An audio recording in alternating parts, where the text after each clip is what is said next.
महाराणी आमचं आरक्षण खाल्लं म्हणून आमची प्रगती झाली नाही, त्यामुळे उपवर्गीकरण झालंच पाहिजे, हे मातंग समाजातील काही लोकांना का म्हणावं लागत आहे?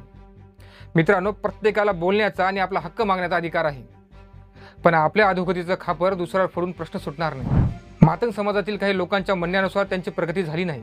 मग स्वातंत्र्याच्या एवढ्या वर्षानंतरही आरक्षण असूनही जर तुम्ही मागे असाल तर केवळ उपवर्गीकरणानेच काय तो फरक पडणार आहे?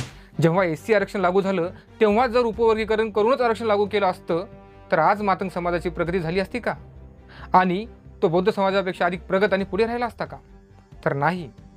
कारण कोणत्याही समाजाची प्रगती होण्यासाठी ज्याप्रमाणे महामानव डॉक्टर बाबासाहेब आंबेडकरांनी सांगितलं, शिका, संघटित व्हा आणि संघर्ष करा, म्हणजे शैक्षणिक क्रांती घडवावी लागेल, संघटित व्हावं लागेल आणि अन्यायाविरोधात संघर्ष करावा लागेल, तरच कोणत्या समुदायाची प्रगती शक्य आहे.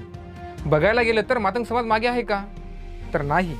कारण SC कॅटेगरीमध्ये बौद्धांनंतर मातंग समाजच तुलनेला अधिक प्रगत आहे. त्यामुळे उपवर्गीकरणाची मागणी खऱ्या अर्थाने बौद्ध आणि मातंग समाज सोडून उर्वरित 57 जातींनी करायला हवी. पण उर्वरित 57 जातींना त्याचा काही त्रास नाही आणि उपवर्गीकरणाची त्यांची मागणीही नाही. मित्रांनो, गरज असेल तर न्याय व्यवस्था योग्य ते निर्णय घेईल, पण महारांमुळे आम्ही मागे राहिलो आणि वर्गीकरणानेच आमची प्रगती होणार आहे हे आलं कुठून? तर दोन समाजामध्ये तेढ निर्माण व्हावी हा काही राजकीय आणि जातीवादी संघटनेचा हेतू आहे. त्याला मातंग समाजातील काही लोक बळी पडले, पण बुद्धिजीवी आणि अभ्यासू मातंग समाजातील लोकांनी आणि तरुणांनी यांचा डाव ओळखला आणि त्याला विरोध केला आणि ते सतत विरोध करत आहे. खऱ्या अर्थाने मातंग समाजाने संघटित होऊन संविधानाच्या रक्षणासाठी आंदोलन करायला पाहिजे. आरक्षण वाचवण्यासाठी, ॲट्रॉसिटी कायदा मजबूत करण्यासाठी आणि मातंग समाजावर जातीवादी लोकांकडून हल्ल्याविरोधात आंदोलन करायला पाहिजे. पण मातंग समाजातील काही लोक हे आंदोलन महारांच्या विरोधात करत आहेत, म्हणजेच बौद्धांच्या विरोधात करत आहेत. मित्रांनो, यात काही बुद्धिजीवी मातंग समाजातील लोक अपवाद आहेत. त्यांनी नेहमी सत्याच्या बाजूने आणि खांद्याला खांदा लावून संघर्ष केला आहे. पण धार्मिक गुलामगिरीमुळे काही लोकांना आपले खरे विरोधक कोण आहेत हेच कळत नाही.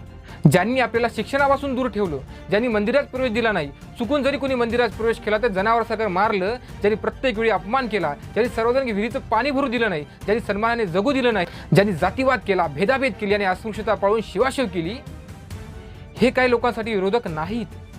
पण ज्यांनी अन्यायाविरोधात संघर्ष करायला सांगितलं, ज्यांनी शैक्षणिक क्रांतीत सहभागी व्हायला सांगितलं, ज्यांनी संघटित व्हायला सांगितलं, ज्यांनी स्वाभिमानाने जगायला सांगितलं, ज्यांनी एकत्र यायला सांगितलं, तेच बौद्ध लोक मातंग समाजातील काही लोकांसाठी भयानक विरोधक झाले आहेत.